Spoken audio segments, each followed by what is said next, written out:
Hi, good morning, afternoon, and evening again, everybody. I am Brooke Smith, the Director of Public Engagement with Science at the Kavli Foundation, and I'm part of the SciPep leadership team. I am excited, delighted, and quite honestly, honored and humbled to introduce this session. We have had such a remarkable discussion the last 1.5 days, exploring the relationship between basic science and the public. Our conversations have taken us on a journey from exploring what public engagement is, why we do it, and what that means for basic science. We've thought critically about who sets the engagement or the public agenda. Should scientists drive it, or should they participate in it? We've learned more about curiosity and awe, something that drives many scientists not only in their work, but also in their communication of it. And we've also acknowledged that the application side of basic science brings real engagement opportunity, sometimes with real ethical issues associated with it. We've talked about barriers for scientists to engage, and importantly, throughout our whole time together, we've always talked about diversity, inclusivity, and equity engagement. Who does science? Who is science for? Who participates in science? Sam Dyson, a civic science fellow who moderated a session yesterday, said, "How do we share the power of science?" So we really wanted to hear from a scientist, to hear about the lived experience with these issues. And we couldn't imagine anyone better than Dr. Jennifer Doudna to explore this with us. Jennifer's pioneering work with CRISPR gene editing has brought a lot of attention to science, to gene editing, and whether or not she likes it, to herself. She's based at Berkeley, has a Nobel Prize in chemistry, and of course, I will add a Kavli Prize in nanoscience, and many other awards and recognitions. She founded and directs the Innovative Genomics Institute, which includes a commitment to outreach and engagement. Her early work in RNA to more recent applications of her work with CRISPR with COVID-19 are all part of Jennifer's engagement journey, and we are so excited to hear about her experiences. And then we thought, who better to interview Jennifer today than Joe Palca? I'm sure you all know Joe is one of your favorite science correspondents at NPR. In addition to his long list of journalism credentials and accolades, Joe has been an advocate for science communication and scientists who work to communicate and engage. He launched NPR's SciCommers, a community of over 1,500 scientists and engineers, from undergrads to senior faculty, who are interested in improving their communication skills. So without further ado, I'd like to invite Jennifer and Joe to join me here on the screen. Hi, Jennifer. Hi, Brooke. Hi, Joe. We can hear you, but we can't see you yet. There you are. Here I am. Hi. Welcome to both of you. I'm going to turn it over to you for a really exciting conversation. I wanted to note we have a lot of people in the audience, and we have an option in our platform for Q&A. So for all of you watching, please do share your questions for Joe and Jennifer. I'll be monitoring those, sharing them with them, and joining them later in the conversation to make sure I can bring some of them forward. So over to you, Jennifer and Joe. Thank you so much for being here. Well, thanks for having us. And Jennifer, it's nice to see you again. Of course, we met for the first time in 2014. And by then you were already, as we've mentioned in our piece on NPR about you, busier than any other human being on the planet. And that was 7 years ago. I have a feeling it's only gotten worse. But I wanted to start this discussion about basic science to a time before you were Jennifer Doudna, to a time when I was looking back to see whether you had any hits on NPR before 2014, and the answer was no. And I went to look in the New York Times and to see if you had any hits there before 2014, and the answer was no. And then I went to look in Science Magazine to say, oh, well, she must have been in the news section of Science Magazine because they cover science news, and you weren't, or not till 2013. Liz Panisi got ahead of us about you. So there was a time when you were publishing in Science and publishing in Nature and publishing in major journals and doing very basic and interesting work on ribosomes and ribozymes and RNA. But those of us who were interested in basic science and communicating basic science weren't exactly beating a path to your door. So what was your thought about communicating what you were doing then? And did you feel you have to be proactive, or did you just wait for the occasion to make your voice heard? Well, it's great to be here, Joe, and to have a chance to chat with you about this. As you were asking the question, I was actually thinking back to when I was in graduate school, and my advisor, Jack Shostak, was researching the origin of life, something that, occasionally attracts public attention. And the first exposure I ever had, honestly, to any media interest in work that I was involved in was in that laboratory, where we had, a couple of film crews that came through and reporters that were interviewing my advisor and, coincidentally, some of us in the lab at the time. But then, I kind of had several years to myself to kind of work on my science and not have any pressure to explain it publicly. But I have to say that I maintained an awareness that it is very important to be able to describe what we do in the lab to people that are not specialists. And it's not easy to do that. And anybody that's tried to tell their grandmother, as I once did, what I was working on and why I was a grad student, it's not necessarily easy to do that. So I've been aware of that challenge for a long time, and it really came to the head, to the front of the line for me in terms of priorities with CRISPR, because of the extraordinary potential of this technology, as well as the real risk and responsibility that goes along with it. Yeah. Well, it's interesting. You bring to mind another person I interviewed at I think it was Sandia National Lab, or maybe it was Oak Ridge. Rick Borsha will never forgive me. I think it might have been Oak Ridge. And we were talking about why she was studying the electric dipole moment of the neutron. And her mother wanted to know why she was doing that. And she said, well, because it explains why the world exists. And I thought, well, that's the kind of answer that you want. My sense is that most scientists have a hard time seeing where their work fits into a larger firmament. And so when they start explaining what they do, they start on a very micro level, when really what you're saying is, well, you want to stay alive, don't you? You need to have RNA for that. That kind of is the way you start that conversation. But what do you think? I agree. I think it's really important to start at a high level of, what fundamentally, why are we doing this? And in fact, that's often the question I pose at our laboratory group meetings. Why are we doing this? What's the reason? What's the purpose? What's the point? And I think having that framework around our work is an important starting place. But then, of course, it has to be possible also to explain some of the details of what we're doing. And I think it's been an interesting, kind of real-time experiment during the pandemic, because we've had a number of opportunities. Some have gone well, some not so well, to explain the purpose of science and the point of fundamental research that has gone into things like, making effective vaccines and understanding how viruses infect us. And I do hope that kind of broad interest in science, as well as the attention on science, can, bodes well for the future in terms of more public discussion around research in general.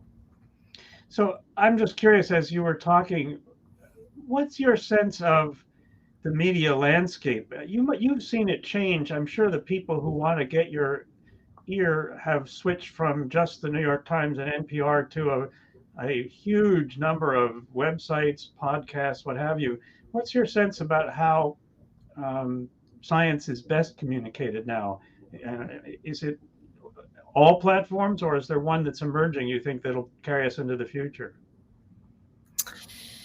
Boy, yeah, that's a tough question to answer. Certainly podcasts are playing a big role. I see that personally, but I listen to a lot of podcasts. So, I find those to be a great medium for getting information quickly and in a kind of a digestible format.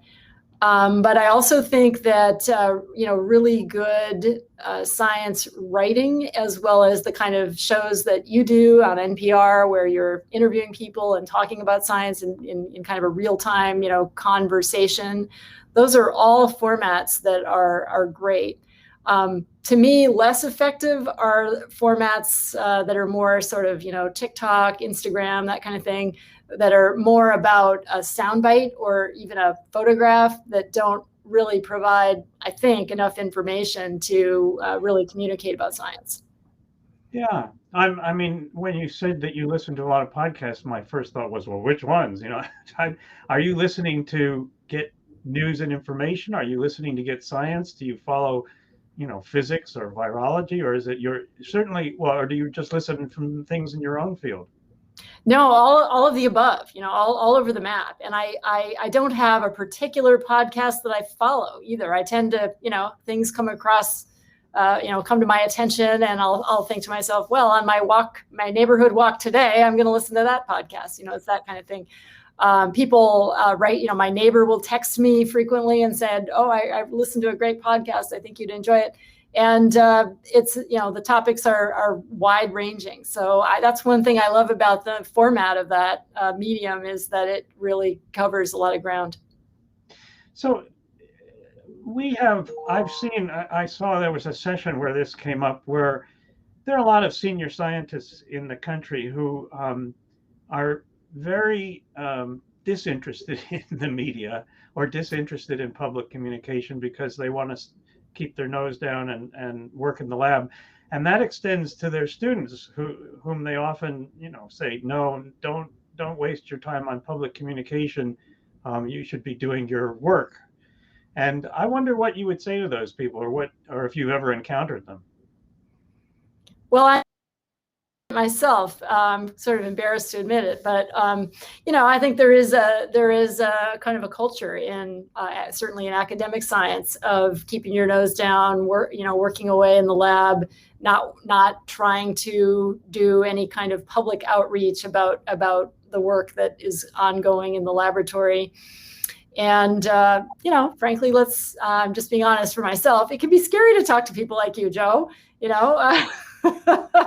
Maybe not you, but not all journalists get things right, and so it can be nerve-wracking to interact with someone who's not an expert, and then worry that somehow the message gets garbled in the process. So I think it's sort of those two things that have to be dealt with. Yeah, but I mean. Is the game worth the candle, I guess, is what is coming to mind. I mean, there's still that you can complain about the media, or you can complain about the podcast host or whatever, but to get the word out, you kind of have to go through those gatekeepers, or do it yourself, which has certainly become a possibility. I mean, anybody with one of these can reach the same size audience I can. Yeah. It's just getting that audience is the problem. I was sort of handed it, and it was maybe what I've done has been losing audience over the years, but is it worth it? Do you think people should steel themselves and go out there and do it anyway? Oh yeah, absolutely. But maybe not everybody. It's the kind of thing that it probably isn't for everybody, and I think it has to be a function of somebody's genuine interest in engagement and explaining science, and some people are better at it or more interested in it than others, and I think that's totally natural and normal. Yeah. So what would you say? I mean, okay, so here's media savvy Jennifer Doudna in 2021. What would you say to less media savvy Jennifer Doudna in 2011 or 2001? I would say brace yourself. Yeah. Because I guess I would have said brace yourself, because it's you're going to have to figure this out, because I did, and I am. I mean, I'm still on a trajectory. I'm still figuring it out. But I think it's really something that one has to work at least in my experience. Maybe some people are naturally good at it, but I don't necessarily put myself in that category. So I think that I've had to really work at it and figure out how to explain ideas in ways that are accessible to non-experts, and to discuss all of the things that go along with kind of a new technology that has lots of exciting opportunities, but frankly has risks that go along with it. And having to delve into that is, it's scary actually to do that, and to do that publicly. Yeah. And you remind me of something. I guess people think of it as the Carl Sagan syndrome, and you wouldn't think that's still around, but then yes, it surely is, because I mean, it's this whole notion that if you're good at communication, you probably aren't so good at science. And I actually, with regard to you, I maybe I'm not going to out anybody, but I was very proud of myself for getting an interview with you. At one point, I was telling a friend of mine who's a fairly senior scientist, and she was a little dismissive about your willingness to talk to the media. Obviously, it hasn't hurt your career. There were those who thought that it prevented Carl Sagan from getting into the National Academy. I've heard that. Yeah, but I mean, obviously, at some point, people are prepared to look beyond your ability as a public speaker. But do you still sense that at all? I do. I don't know if I sense it for myself, probably because I'm not hearing that chatter behind the scenes. Maybe people are saying that, I don't know. But certainly in general, I think there is that sentiment that runs through the scientific community, that if you're truly serious, and frankly, I think it extends to other things too. There was a time, certainly when I was being trained originally in science, when I think there was definitely a sentiment that if you had anything else going on in your life, that maybe you weren't as serious about science as you needed to be. And I do think that it has changed over the years, and maybe wouldn't be bad if it changed a bit more. But, I think that contributes to it as well. Just the sense that if you're really serious and you're really good at what you're doing as a researcher, that you're doing that 110% to the expense of anything else in your life. Yeah. Ooh, I thought I turned off my alerts, but apparently I didn't. And if I try to do it now, it'll probably crash my system. So I'm just going to apologize that my computer's bleeping at us. The question I was going to ask has to do with getting into topics that, people don't usually cover. How do you get someone interested in, basic functioning of RNA or the electric dipole moment of the neutron, when you're just sort of sitting there and you're thinking, I'd like to do this, but I have no idea where to start? Well, I think it certainly has to start with being passionate about that, whatever the topic is. If you're really excited about something, that can be infectious. And I've had that experience myself of, listening to a talk or reading an article or hearing a podcast about something that, I didn't know whether I would be interested in it, but the person doing the communicating is clearly so excited about it that you can't help but be drawn in, and you realize, oh, that's actually really interesting. So I think it certainly starts with that. And and I've had students say that to me, that that I'll get excited about an idea, and it might be kind of an obscure thing, but they tell me later, oh, you were so excited about it that I couldn't help but get drawn in. Yeah. Another thing, one of the things that I think helps to get people drawn in is to feel like they're not being lectured at. And at some level, that requires that the person doing the talking let down their professional guard a little bit and talk to others more as another human being than as an expert. So what would you say to scientists who say, I just don't feel comfortable about revealing who I am to people, if that's what it takes to get people interested in what I'm doing? Well, I think you hit the nail on the head there, Joe. I think that's absolutely right, that it's really important to feel that you are, when you're hearing about a topic, whether it's science or something else, from somebody who knows a lot about it, that they're not lecturing you. They're actually just inviting you in. They're inviting you to have a chat, and have a discussion, and that you are welcoming their input, their insight, whether there's a direct opportunity for exchange or not. I do think that's really important. And yeah, I guess I would say for people that are reluctant to do that, well, either maybe they can find a way to get comfortable with it, or maybe science communication is just not really going to be their thing. Yeah, it occurs to me that it's a good excuse to delegate. If you think it's important but you don't want to do it yourself, 9 times out of 10 there'll be some extrovert in your team, or as they say, a compensating introvert who will agree to go out there and be the spokesperson. Right. Yeah, good point. Yeah. So what about this notion, and I apologize, I'm jumping around a little bit, things are popping into my head as we speak. There's been this whole idea that if the public, I mean, it certainly is coming up with regard to the vaccine, we have to explain to the public what this vaccine does and why it's not dangerous and why it's important to take it.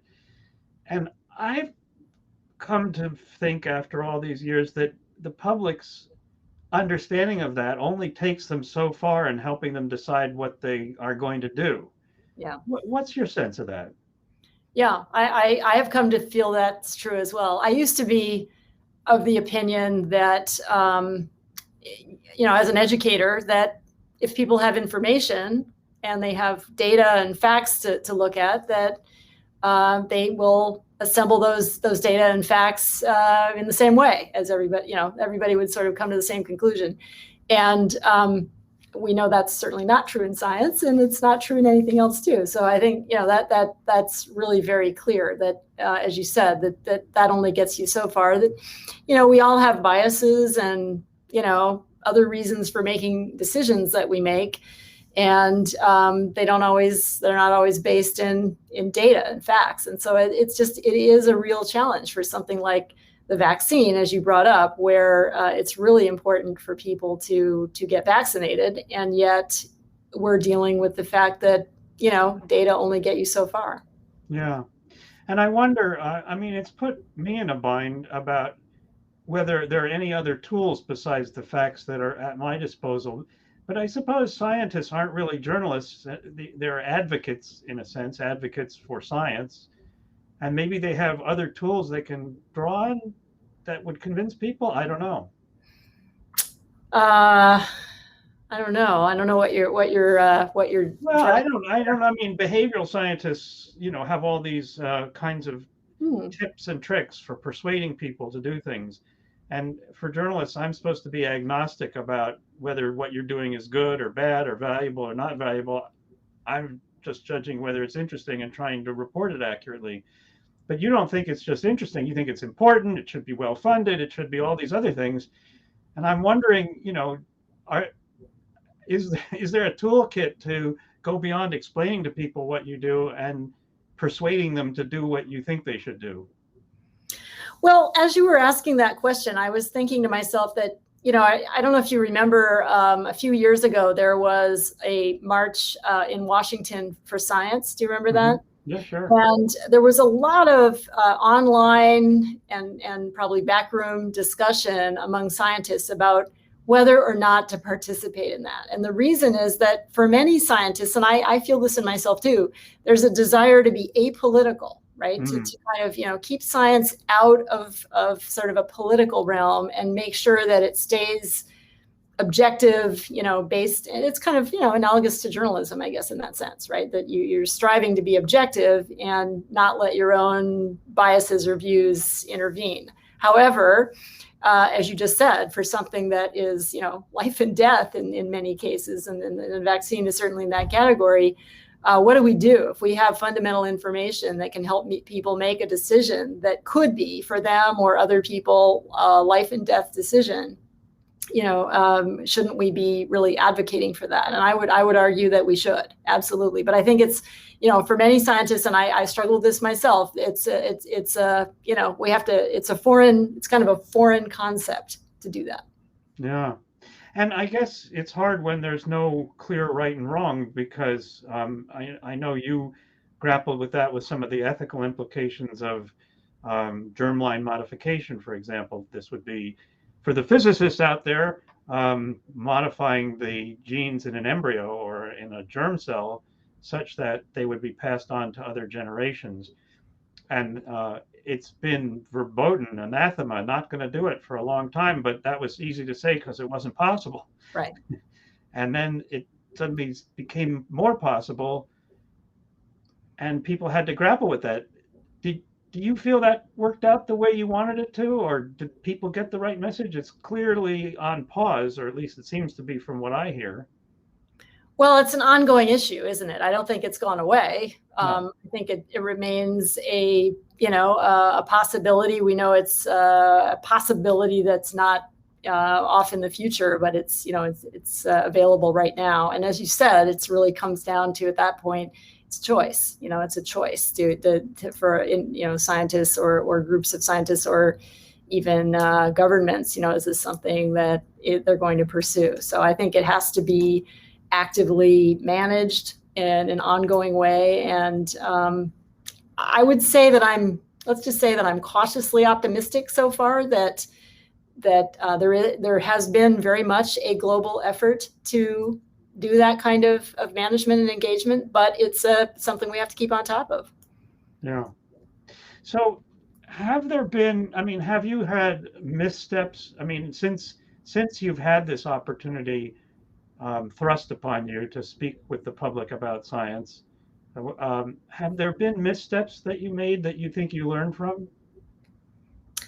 Well, I think I guess one thing I would say is that I've certainly learned that as politicians know already very well, you don't necessarily answer the question you're asked. You answer the question that you want to answer, right? And so I have, and I'm still working on that one. But I do think that having a discussion with or being interviewed by a reporter, let's say, is really about giving thought to what is the information that I really want to communicate in this exchange, and making sure that happens. And sometimes if you have a really good interviewer, sometimes they ask the questions that need to be asked anyway, but in many cases they don't. And it may be because they don't know the field very well, or lots of other reasons. But I think that's one thing that I'm still learning. But that when I think of interviews I've done in the past, I think that I'm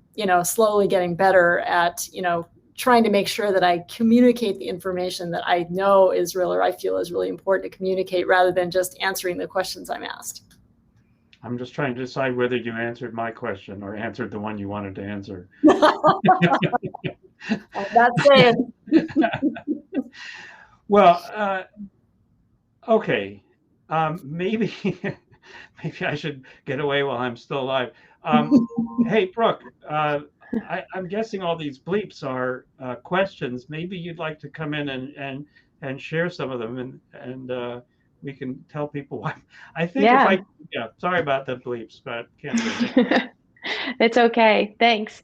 Yeah, there are so many great questions and a lot of great chatter in the chat function. Jennifer, one of the things we've been talking a lot about the last day and a half is communicating your science versus engaging people in your science. And we talk about engaging people in your science, talking about really listening to how your science affects people who's involved in doing the science. I know that you've done both of those things in your journey here.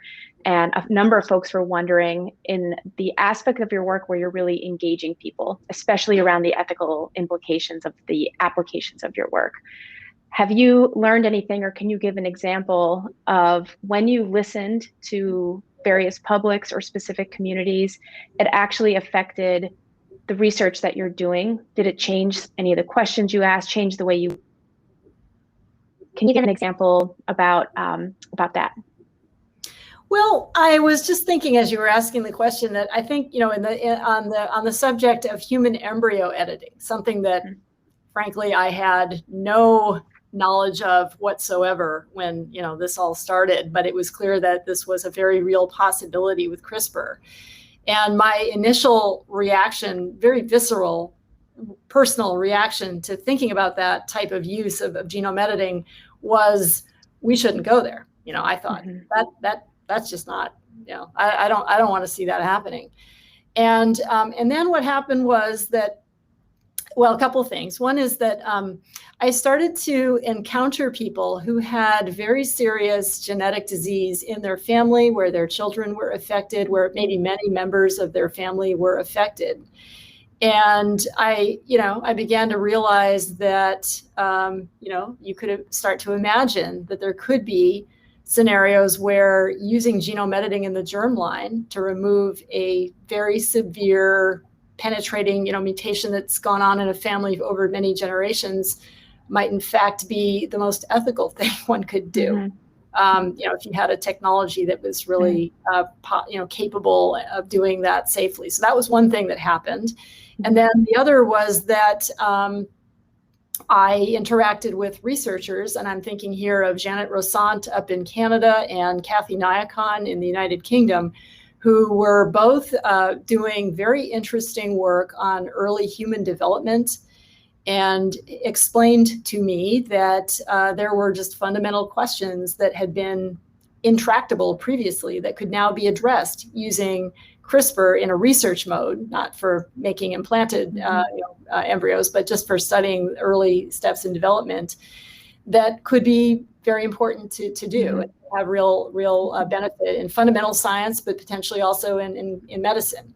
And those two things really started to change my point of view. And I realized that, there might be scenarios, especially in the future, where this would be an appropriate thing to do with CRISPR. And so, and I think it's important I've learned that it's important to keep an open mind at some level, right? To be open to new information, new ideas, new data that might help you change your view. So we have a lot of scholars, social scientists who study science communication, cognitive science, engagement in the audience, as well as professionals and practitioners who are science communicators themselves or work with scientists to help them in their communication.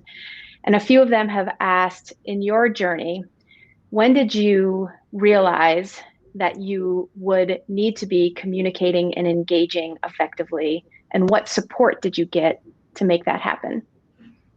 Well, again, I think, I don't know, I can think of a couple of specific instances where I realized I'm going to have to be able to communicate about this. One was I was having dinner with my neighbor, and this was very early in the CRISPR work that we were doing in the lab. And my neighbor is a computer scientist, not a biologist. And in those days, we were having kind of weekly dinners. Our kids would play, and the parents would sit around the table and chat. And he asked me, what's going on in the lab? And I said, well, we found this incredible protein in bacteria that, blah, blah, blah. And as I was explaining it to him, his eyes just, got bigger and bigger. And he's like, you're kidding. Oh my gosh, you can really, that means you could do this and you could do that. And, he's a computer scientist, so he thinks about data manipulation. And for him, imagining DNA like the program of a computer was, a very natural analogy. And I realized, gosh, yeah, I need to be able to talk about this and to explain it, because people are going to be very interested in it intrinsically, even if they're not, a biologist. And the other thing that happened was back to the human germline editing, embryo editing point, which is that, again, early in the in the sort of the aftermath of that original publication with Emmanuel Charpentier in 2012, it was clear that human embryo editing was very likely to be possible with CRISPR. And not only that, there were people that were actively starting to talk about doing it and talking about working on it. And so, and yet at that time, I thought, gosh, nobody in the US government probably has a clue that this is going on. And it just seemed like the science was quickly getting out way ahead of any kind of transparency or open discussion or government regulation or anything. And who was, if I didn't get out there and talk about it, who would do it? So who helped you with that? What sort of support or infrastructure did you have available to you? Did you do this all on your own? Give us some insight into how this worked in the real world. What's under the hood? Well, yeah. So I remember a conversation that I was having kind of right across the street from where I'm sitting right now at the University of California, Berkeley, with a couple of my colleagues, and we were talking about this in the context of the Innovative Genomics Institute, which is an institute we had just started on our campus and with the University of California, San Francisco as a partnership. And one of the reasons for starting the institute was actually to start to tackle these important challenges about, how genome editing was going to play out in the future, how it was going to be deployed in different ways, and dealing with some of the challenges. And, I sort of naively had this idea at the time that somehow somebody else would do that, that it wasn't going to come down to me. And my colleagues just sort of said to me, Jennifer, you have to do it because, you need, and I thought, I don't want to, my initial reaction was, I can't go there. I just don't, I'm not going to be good at that. I don't want to, but I've had to deal with that, my own sort of personal reaction and get over that, because over time I realized that it's critical. I mean, it's fundamental to this whole field right now is to have scientists really helping to lead that discussion, not alone, of course, but with, in the context of experts and colleagues who have the right information that can guide that discussion. And I've really benefited from having a few colleagues here at Berkeley who've been super helpful, not only scientists, but people who think about ethics, think about politics, think about law. And we have all of those wonderful experts right here at the university. So you were thrown right in. And one of the questions that a number of people have for you is, when do you think is the best time to prepare yourself for something like this? Is it when the opportunity arises that you have to be talking with people, talking to people? Or do you think that there should be opportunities earlier on for undergrads, graduate students to start to develop these skills, even when they don't know how they'll be used? Well, kind of both, I guess. I don't know. I think that, I certainly tell my students that as a first step, it's really important to have, the elevator pitch that you can pull out when somebody you're sitting next to on a plane or in an elevator, that asks, what do you do? What do you work on? And you have a way to quickly, at a high level, explain what you do and why they might care about it or why it's important. So I think that's the start. I'm also thinking about, attending a wonderful session led by Alan Alda, the actor, who now runs a science communication organization in New York. And I was at a scientific conference once where he was there with his team, and they were training people who are at a postdoctoral level, so people who are just out of their PhD, to talk about their projects. And there were people at this meeting from, lots of different scientific disciplines. And, it was very funny. It was very entertaining, but he basically helped people realize that you just can't use the kind of acronyms and specialized words that we all use with our colleagues in the lab if you're talking to even another scientist, if they're in a different field, because it won't make sense. So that's another thing that I try to tell my students is, yes, you have to learn the language of science in your field, but you have to maintain a distance from it too, because you have to remember what it felt like when you had no idea what all those acronyms meant. Joe, these questions are on fire right now, so I'm just going to keep asking, but butt in if you want to follow up on anything or you want to ask one. I know you're looking at it. We're not going to have enough time to cover all these great questions. No, they're all good. They're really good. Jennifer, someone's asking if there's value to scientists becoming passionate advocates and less objective observers, and how do you balance that in your career and your persona? Yeah, and I'm glancing at the chat too, and I see there are different opinions about that, right? Yeah. And I totally get that. Some people say, no, scientists have to be objective. They cannot inject their personal views. They can't be advocates for this and that. And I think that's only true to a point. In my experience, I think unfortunately, or it's just the way it is. One actually does have to take a stand on things. I think you have to, and you admit that those are your personal views, and there's some subjectivity to it. But I think that's actually critical.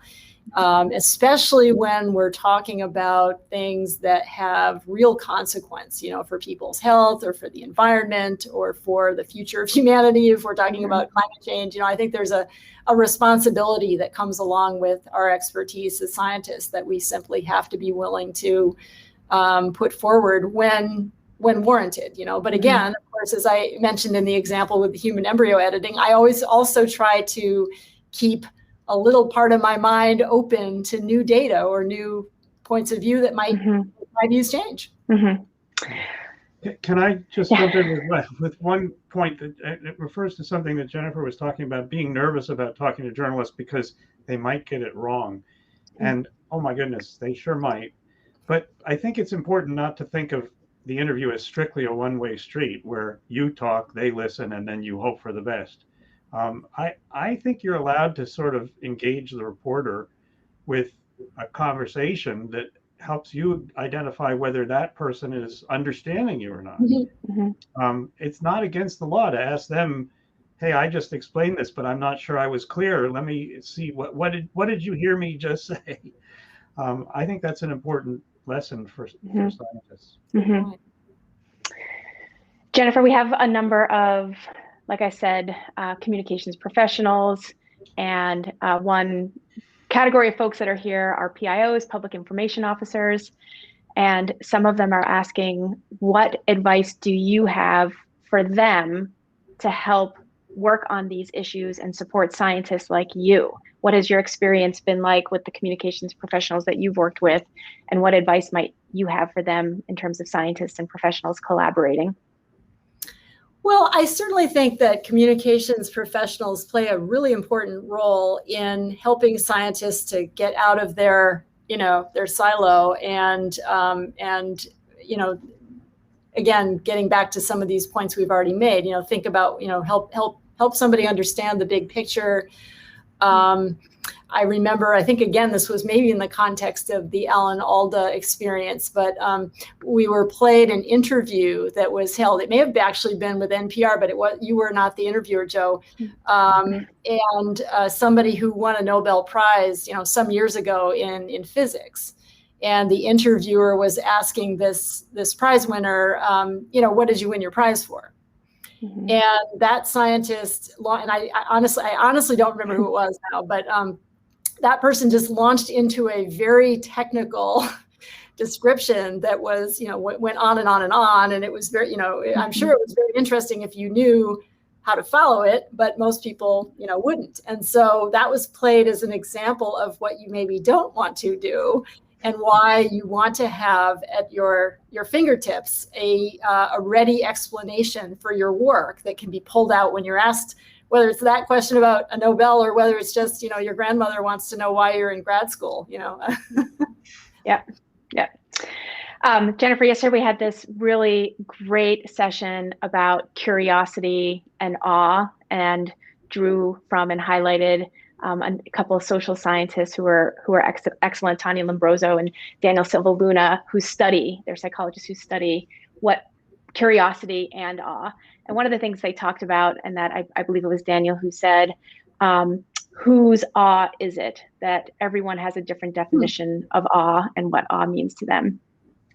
And obviously there's a lot of awe-inspiring things about your work, the implications of your work. I think we'd love to hear from you about what about your work gives you awe, both in the early days and then in the recent past too.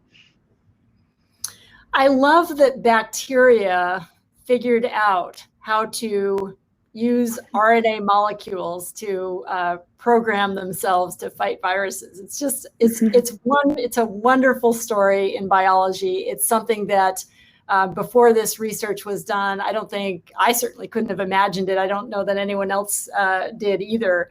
And, if somebody had said to me years ago that this was going on, I would have said, no way, And so I think that's one of the things, and it still gives me awe, after all these years, I still get a chill when I think about it. It's just so interesting. It's such an interesting example of evolution at work. And then I guess I'm really excited about the opportunities with CRISPR as a technology. I mean, it's just extraordinary to think that, here we are, it's, less than 10 years from when Emmanuel Charpentier and I published that first paper on CRISPR-Cas9 as a, and showed how it could work as a genome editing tool. And we're already seeing people who have sickle cell disease and other genetic diseases cured, with this. And it's just, that gives me chills for sure. It's really exciting. And I think, for the future, it's going to be about making sure that the technology is, we know it works. It's just that we now have to focus on how to make it accessible to everyone that can benefit from it. And that's, again, that's a lot of what I think about these days in the context of my research, but also of our institute is, how do we make sure that CRISPR is available to people around the world? So I love those examples, because one of the other things we've been talking a lot about are how to engage people in science that you might not know the application of it yet, and how that compares to when there is a very real application that feels very close to people's lives that day.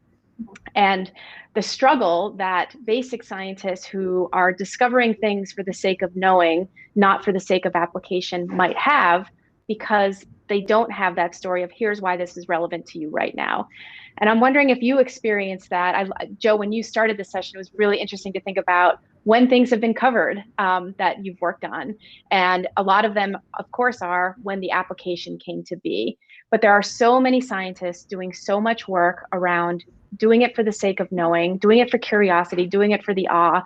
And we've been talking about and grappling a bit with, so how do you talk about that and engage people with that? And I'm wondering if you have insights to that when you think about your first example of RNA programming themselves. Well, yeah, I mean, I've always done fundamental research in my professional work as a scientist, and that means that I've been, researching questions that, what I hope are some of the core principles of biology as we know it. One of them is evolution, of course. How do organisms evolve and change in response to their environment? I think is just a very, very interesting question. And doing that at a molecular level, trying to figure out, how are molecules? We can see changes that happen at a macro level, but how is that reflected chemically? What's actually happening with the molecules? That's something that I still feel is very interesting. And, are there applications of that? Well, we know the answer is yes, but is every experiment going to have an application? No, it won't, or at least not immediately, not directly. And I think that's fine too. And, again, I'm reminded of when I was in graduate school and I asked my advisor once, I said to him, I'm wondering how you think about your work, because you're interested in the origin of life, which seems like obviously a very interesting and very important question, but I'm not sure it's going to cure cancer, and right, how practical is that work? And he said, well, I think there's just real value in asking questions of a fundamental nature, because you don't know which results and experiments are going to lead in directions that do have practical applications. And honestly, we see that again and again and again in science, right? It's true with CRISPR, which started as a curiosity-driven project and went in a direction that none of us could have anticipated in the beginning. And, again, chat about Caitlin Carrico with her work on mRNA decades ago that led to the extraordinary development of mRNA vaccines this year. So I think these are great examples of fundamental science going in unexpected and important directions that are more applied. I would love to close out this session for a question, same question for both of you. We are thinking a lot about what questions do we still have about how to engage the public in basic science. And I'd love to hear your thoughts about that. If you could get one question answered or get more insights into it about how to engage the public in basic science that would help you in your work, what do you wish you knew? You first, Joe. I don't know that I have an answer to that question. I guess it's about justifying the work without having to say, and it could lead to Tang, or it could lead to therapy, or it could cure cancer. I know people struggle with this, but at some level, what Jennifer said about her basic work was it sort of explains, how life works, given the fact that it's working. I mean, you kind of want to know. It's like peeking inside your television and figuring out how it goes. So, for any kind of basic study, it's somebody's interest to know what's behind the curtain in a way. And I guess I would encourage people, to keep helping us see that curiosity, so that we can see it in terms that make sense to us, if we don't happen to resonate on the particular field or particular item that the scientist is studying. Jennifer? I guess as a corollary to that, I would say that, yeah, it would be really helpful to understand what people don't understand, and because, believe it or not, I mean, for all the communications folks here, this already, but, I'm often struck by or surprised by either what people don't know, but also what they know, right? They already know certain things. And so it's really helpful to be able to really connect with either a person or an audience and do it on the right level. And to do that, you really have to know where they're at in their thinking and their understanding. Great. Well, thank you both for joining us today, for being champions of science in society, engaging people in science, sharing your science. We really appreciate it. Thank you.